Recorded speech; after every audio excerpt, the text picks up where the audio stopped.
వనస్థలిపురంలో RS brothers mega shopping mall Akkineni Naga Chaitanya మరియు శోభితా గార్లచే ఘన ప్రారంభం. తనను విచారణకు పిలిచిన ఉన్నతాధికారిని బెల్ట్ తీసి కొట్టాడు ఓ హెడ్ మాస్టర్. ఉత్తరప్రదేశ్లో ఈ ఘటన జరిగింది. మహమ్మదాబాద్ నద్వాలో ఉన్నటువంటి ఒక ప్రాథమిక పాఠశాలకు హెడ్ మాస్టర్గా ఉన్న బిజేంద్ర కుమార్ అక్కడున్నటువంటి ఒక మహిళా టీచర్ను వేధిస్తున్నాడని ఆమె కంప్లైంట్ ఇచ్చింది. దీంతో విచారణకు రావాల్సిందిగా అతను పిలిపించారు. అనేకమైన ప్రశ్నలు కూడా వేస్తున్నారు. ఇంతలోనే ఆ హెడ్ మాస్టర్ సహనాన్ని కోల్పోయాడు. తన కోపాన్ని ఎలా చూపించాడంటే, తననే ప్రశ్నిస్తావా, నన్నే క్వశ్చన్స్ చేస్తావా అంటూ ఆ విద్యాధికారిని తనకున్నటువంటి బెల్ట్ను తీసి కొట్టాడు. అంతకన్నా ముందు తన చేతిలో ఉన్నటువంటి ఫైల్ని కోపంతో విసిరేశాడు. ఆ బెల్ట్తో ఆ విద్యాధికారిని కొడుతుండగా అక్కడున్నటువంటి మిగతా వాళ్ళు కూడా అలర్ట్ అయి అతన్ని వారించే ప్రయత్నం చేశారు. ఈ ఘటనతో ఈ హెడ్ మాస్టర్ బిజేంద్ర కుమార్ను విద్యాశాఖ సస్పెండ్ చేసింది. తర్వాత పోలీసులకి కంప్లైంట్ వెళ్ళటంతో పోలీసులు కూడా కేసు నమోదు చేసి దర్యాప్తు చేస్తున్నారు. చాలా బాధాకరమైన విషయం కూడా, ఎందుకంటే ఇతను ఒక ఉన్నతమైన స్థాయిలో ఉన్నారు. హెడ్ మాస్టర్ అంటే అక్కడున్నటువంటి ఆ స్కూల్కి ఆయనే హెడ్. అటు టీచర్స్కైనా పిల్లలకైనా ఎవరికి సిబ్బందికైనా ఎవరికి ఎలాంటి ఇబ్బంది వచ్చినా కూడా అతను పెద్దరికంగా వ్యవహరించాలి. ఒక స్కూల్ని డిసిప్లిన్గా రన్ చేయడంతో పాటు ఆ స్కూల్కు ఉన్నటువంటి ఆ హిస్టరీని ఇంకాస్త గౌరవాన్ని పెంచే స్థాయిలో ఆయన బాధ్యతలు ఉంటాయి. అలాంటిది ఆయనే మహిళా టీచర్ని వేధిస్తుంటే ఆమె ఊరుకుంటుందా?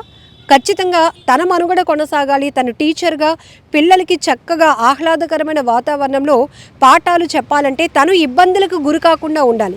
మరి తనని ఇబ్బంది పెడుతున్నటువంటి అధికారైన హెడ్ మాస్టర్ పైనే కంప్లైంట్ ఇచ్చింది ఆ టీచర్. దీంతో అతన్ని విచారణకు రమ్మని పిలిచినటువంటి అధికారిపై ఎంత కక్షపూరితంగా వ్యవహరించారు ఈ హెడ్ మాస్టర్.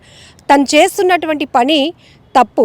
అలాంటిది ఆ తప్పు ఎందుకు చేశామని ప్రశ్నించిన అధికారిని బెల్ట్ తీసి కొట్టడం అనేది మరో పెద్ద తప్పు.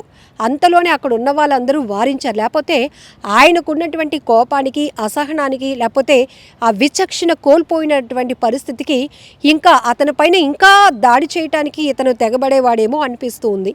అందులోనూ ఈ సీసీటీవీలో రికార్డ్ అయిన దృశ్యాలు చూస్తే ఆయన వయసు చాలా పెద్దది. ఎంత గౌరవంగా ఉండాలి. ఇప్పటి వరకు తన విద్యా వృత్తిలో ఈ ఏదైతే పాఠాలు చెప్పిన దగ్గర నుంచి మంచి పొజిషన్కి వచ్చినటువంటి పరిస్థితి వరకు అతను తన డెడికేషన్ కావచ్చు, డిసిప్లిన్ కంటిన్యూ చేయడం వల్లే ఒక ఉన్నతమైన పొజిషన్లో ఉన్నారు.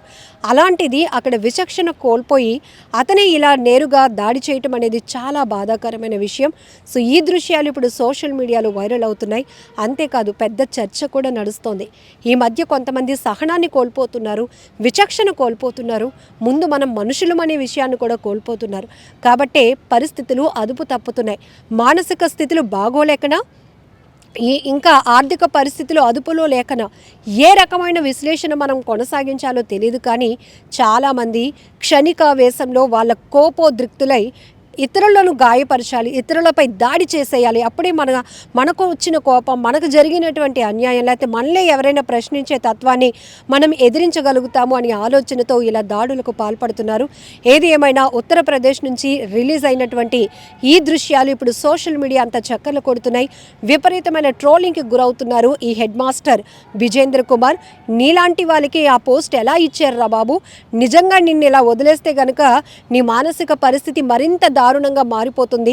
నువ్వు టీచర్స్ని ఏంటి, పిల్లల్ని కూడా ఏదైనా చేయగలుగుతావు, చేస్తావు కూడా అనే ఆలోచన ప్రతి ఒక్కరిలో కనపడుతుంది. దృశ్యాలు చూసిన తర్వాత ఒక ఉన్నతమైనటువంటి విద్యాధికారిని ఆయన అలా బెల్ట్ తీసి సినిమాలో మనం చూస్తూ ఉంటాం కొన్ని దృశ్యాలు, ఆ రేంజ్లో ఆయన తన రివెంజ్ తీర్చుకోవాలి అనుకోవడం అంటే చాలా బాధాకరమైన విషయం.